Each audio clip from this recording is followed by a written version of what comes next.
Jami Vintage. Today's DIY is going to be no-sew upholstery. I'm kind of excited about today's video because it's a collaboration with Hair 101 with April. Look below and you can find her link. Her hair channel is amazing. It's all about how to cut, color, and style hair. Everything you ever wanted to know about hair, April knows it. When I got this chair from April, it was already torn apart. I have some of the original fabric so you can see it in all its yucky 70s velvetness here. She had this all off and she had the seat undone. So I'm going to show you how to put it back together. The first thing we're going to do is remove the seat and make sure that all the staples that are sticking up have been removed. So we've got a few here that are poking up that we need to get rid of so that way we don't hurt ourselves when we're laying down the new fabric and so it lays right. So I just take my needle nose pliers and remove any unwanted staples. I think there's also some tools they make that you could pick up at an upholstery store that also do it, but needle nose pliers is what I have on hand. So anywhere, I usually use my hand, and then across the front there's a few. You don't want these poking through your chair. Now that I've removed the bottom and made sure all the excess staples and fabric are gone, the next part is going to be to remove this back foam. We're going to be painting the chair off-white color. So we need to get this off so that way we can get the whole thing painted without having to worry about the foam sticking to the sides. We're going to be reusing the foam, so I want to be as delicate as possible. So I'm going to gently take my fingers and go around the staples that are holding this onto the back as not to rip the foam because I'm reusing it. Just so that way I can get it loose.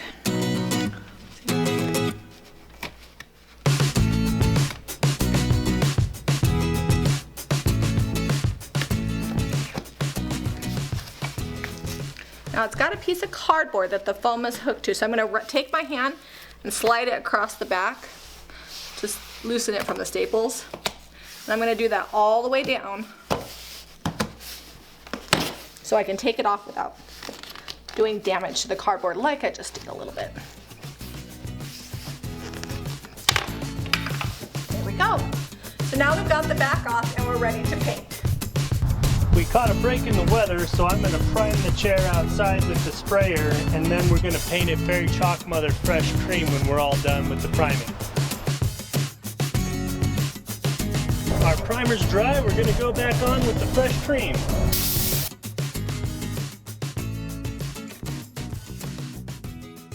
Our next step on the chair is going to be tufting. Zeb already has my chair painted and it's outside drying, so I'm going to show you how I do that. I use brads that are covered. My friend Kathy at We Make It Do has a professional machine that covers the brads for me, and all I have to do is drop off the fabric and she makes them into a nice neat brad. It's got two prongs in the back, so once I poke it through I can open them up and then it's secure. If you're interested in having some brads done for you, we've got the link below to Kathy's Facebook page. I've got the fabric laid out. I've got a good amount on each side extra, so that way I know I'll have enough to go around. Probably way more than I need, but better to have too much than too little. I start tufting in the middle. The nice thing about this is this was already tufted before, so the foam is cut underneath to allow for the tufting. So I feel where the hole is, and I'm going to poke my button through that. And then I'm going to have to flip it over, around through the bottom. You can see the brad right here. And I'm going to open up my brad.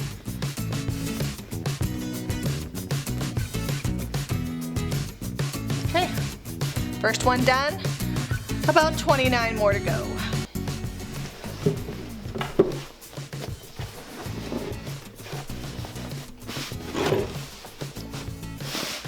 Now that I've got my first one done, I'm going to come to the top and I'm going to put my next brad in. Do the same thing. I'm going to feel for the hole, poke it through the middle, flip it over, and then open up my brad.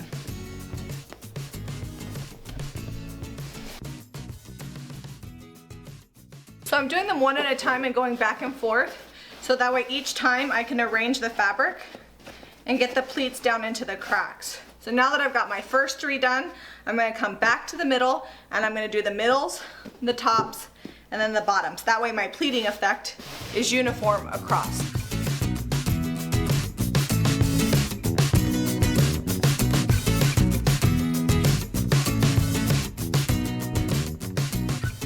So we're all done. I'm gonna take my hands, take the pleating, and run it all through the cracks, just so I know it's where it's supposed to be. And then we're gonna do the top part, and we're gonna do the same effect to the top, and then we'll staple it to the bottom. So this is the top part of our chair. I've got the fabric ripped off of it, and I'm putting the new fabric on. I've made sure to leave plenty of overlap on each side of the back, so that way I've got room for tufting and for pulling it through the chair. If you had the original piece, which I did not, then you could cut it based off of that piece, and I'd still give yourself a little bit of slack. So I'm going to start in the middle right here and do the same process as before.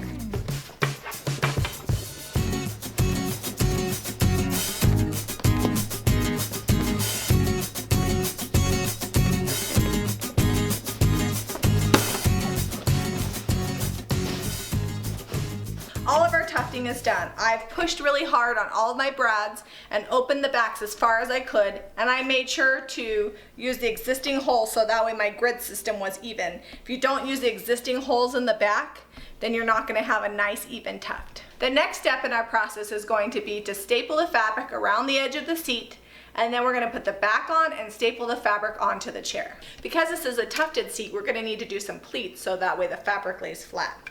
You could use a handheld staple gun like this. I used a staple gun like this for a lot of years before I got my air compressed gun. It works out pretty well because when you staple, your arm and all your pressure is going down into where the staple is going to work. I think I got this at my local hardware store. It was about 20 bucks. Since I do a lot of upholstery, I've upgraded to my air compressed staple gun. And actually this staple gun was only 20 bucks, but you have to have an air compressor to use it. An air compressor is going to run you anywhere from about $100 to $130 at your local hardware store. The great thing about an air compressor is you can use it for upholstery, you can use it for your spray gun, or to air up your bike tires. So it's a good investment. So I'm going to start here on the back of my seat, and I'm going to take the first pleat that's down the middle, right here, and I'm going to pull the fabric into a nice taut pleat. And it's kind of by feel, you know, you have to kind of feel where it goes. And this is the back, so it doesn't have to be perfect. But if you don't do this, you're going to get puckers all the way down. I use 1/2" staples, and my PSI is set at 60. Once I've got my pleat in there, I can come across, and I'm going to pull as I'm coming across. So I've got it nice and even. Then I come to my next pleat here. Pull it nice and taut, staple. Now I'm just going to come around the rest of the way, and then I'm going to come over on this side. I always start in the middle, that way I get a nice even pull. You want to stop before you get to the pleat and far enough in advance so that way you can fold it, pull it, and then you can come back and build it.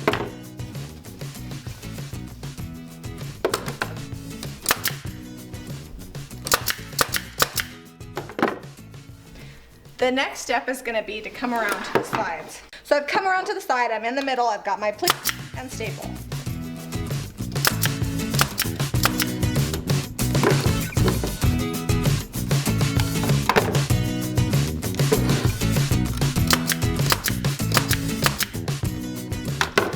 When you get to the corners, you're going to pull the fabric up from the middle, like so. You're going to come around the side. You're going to make another pleat. Come around this side. It's gonna be in the back, so it's not as detrimental if it's not perfect.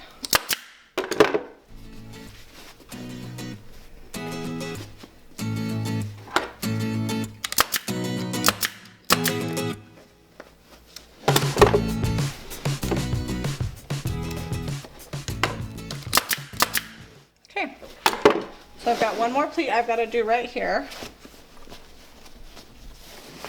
This is going to be around where the arm of the chair is. So it's got this little indent here. So I'm actually just going to let the pleat sit in the crack. So I'll just pull it across. Make the pleat in the crack. Okay, I'm going to do the exact same thing on the other side, and then we'll come across to the front. We've come around to the front. These pleats are the most important because on this chair, they're the only ones that are going to show. So I'm going to pull the fabric on both sides, make sure my pleat is nice and taut and even. I'm going to staple the pleat in, and then I'm going to come across. I'm going to come across with the same tightness. When I'm about 1 inch from my next pleat, I'm going to make sure that I've got it nice and taut. Come through the pleat.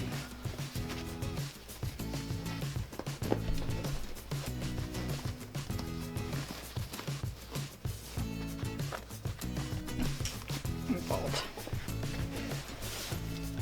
Now that it's where I want it, I'm going to staple the pleat in place, and then come back and add staples. I've got one more pleat to do, and then we're going to go around the edge. The edge is really important. It's got a corner that's really tight right here, and this side is not going to be seen. So I'm trying to make most of my pleating go off over to the side, and this is what I call a triple pleat. You have one corner here, one corner there, and one corner there. You have to pull the fabric taut from this pleat over and then hold it. Once you like the way this looks, then you're going to staple it, and then you'll come back this way and staple.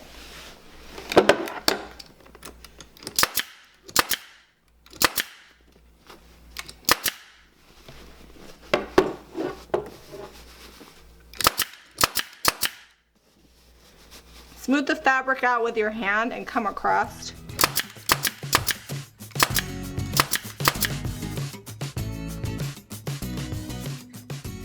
Our bottom is all upholstered and stapled, and now we're going to add our dust cover.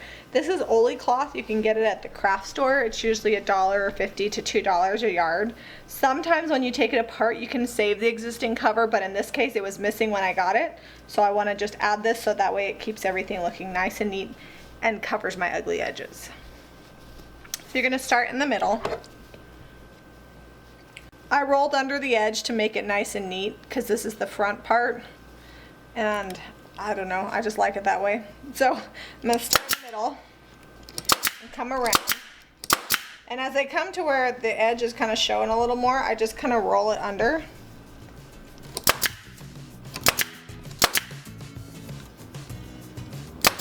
And then I'm going to come around to the other side.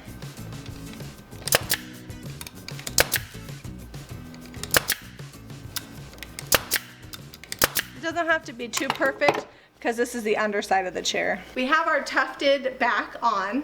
I put it in place and I made sure that the middle tuft lines up with the middle of the chair. And I'm going to staple the top just in the middle and about 2 inches on either side before I do anything else, just so I can make sure that it stays centered. So I'm going to get the pleat, just like I did on the base. I'm going to pull the pleat around back, staple it. Then I'm going to come across, do about a staple every inch. About 3 staples on each side. Now that that's secure and I know that I'm in the middle where I want to be, I'm going to have to do a couple snips before I can pull this fabric through the crack here. There's a piece of wood right here that blocks my fabric from going through here. So I'm going to take this and I'm going to come at an angle and slip this. Go almost all the way and then stop. I'm going to do the same thing on the other side at an angle. And stop. Then I'm going to take the fabric that I have on each side and I'm going to push it through all the way down. You know you're done when all the pleating has subsided. You're still going to have a little bit of pleating because it's tufted, but when it's nice and smooth, then you know you're done. Now I'm gonna do the same on the other side, and then I'll come around and show you how to staple the back.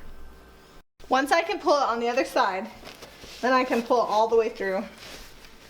And then this part where I cut will come around and into the side.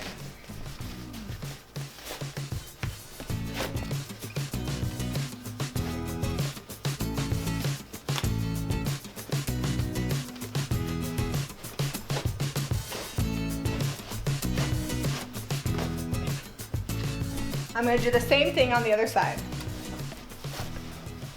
This is probably for me the hardest part because where I've snipped it, I'm going to have to pull and rip it into place.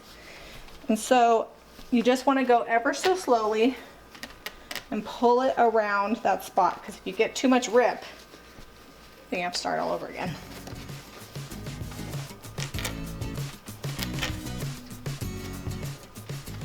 The next part is we're going to finish going across the top, and then we'll go around each side.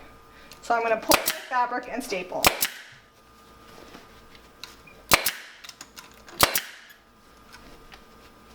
Folding over my cut edge, I'm going to pull this down and staple that, and then come across.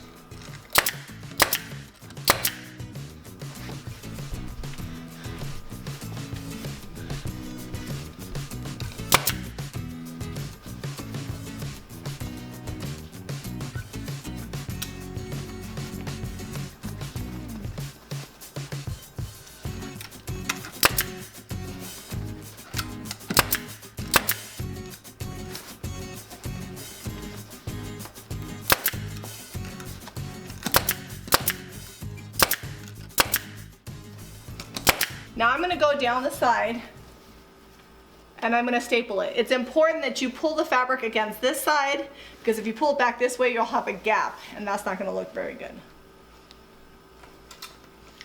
And everywhere there's a tuft, there'll be a pleat in the back.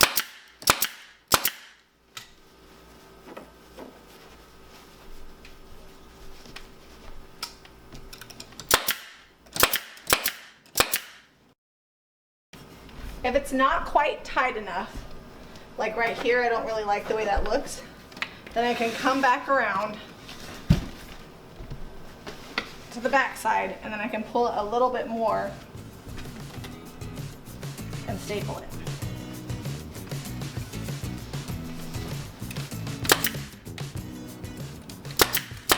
It's helpful if you have a second person.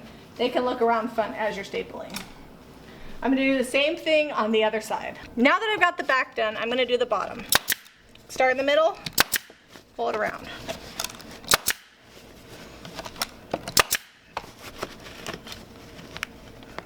So now we've put the seat on. We're going to flip it over and screw it from the bottom, and then we'll put the back on. We're almost done with our upholstery project for April. I went ahead and stapled batting onto the back. I'm not sure if it had batting initially, but I think it always makes it look a little more finished with batting on it. So I stapled it all around the edge, and the last part before the trim, I'm going to staple on the back. We wanted to use a coordinating fabric, so I went with a gray and cream stripe. I'm going to take the edge of my fabric and fold it over.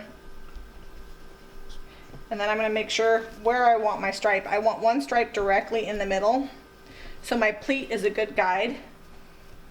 I'm going to hold it, staple right in the middle. And I'm going to come over to this side, go across. And I'll do this side.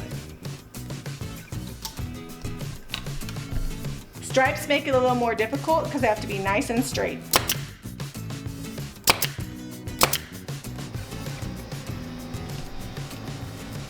So now I'm going to come around to this part where it dips down.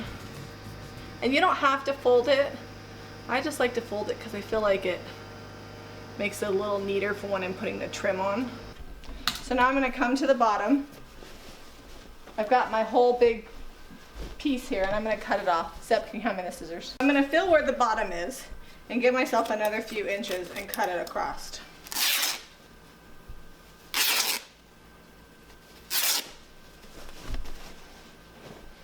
I'm going to take my chair, I'll flip it up,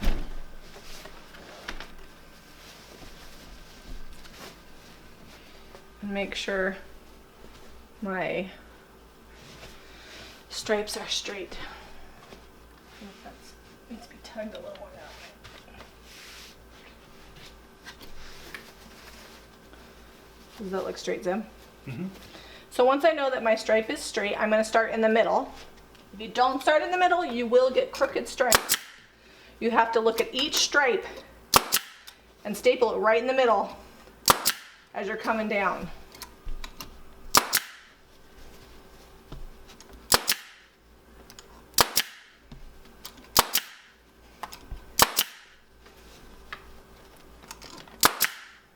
So now we're going to come down the other side.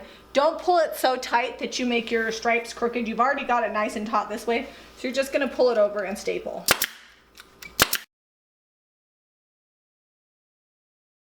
Now that I've got both sides done, I'm going to cut across the edge, and then we'll go ahead and cover our staples with trim. When I start adding my trim, the first thing I'm going to do is come to the edge of where the trim starts, and I'm going to staple it underneath. Then I'm going to put glue on my trim and go all the way around.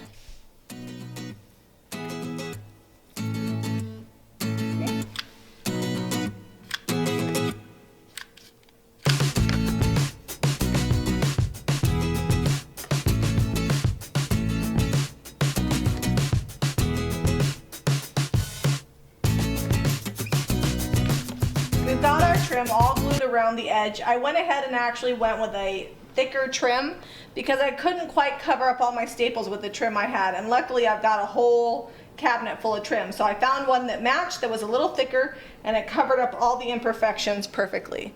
I highly suggest, if you haven't done a lot of upholstery, that you try to use a thicker piece of trim because it'll cover all your little imperfections and make it look nice and neat. The thinner the trim, the neater you have to be. I also added a row of trim across the front. Where the seat mat met the bottom here, it had a little bit of a gap and didn't look finished, so I put one piece of trim across there and it made it look nice and complete. I hope that April likes her chair. We're going to take it to her and find out. Be sure to go to the link below and check out April's hair channel, Hair 101 by April. Everything you ever wanted to know about hair, cuts, colors, and styles. If you like this video, be sure to give me a thumbs up and subscribe to Jami Ray Vintage for more DIY.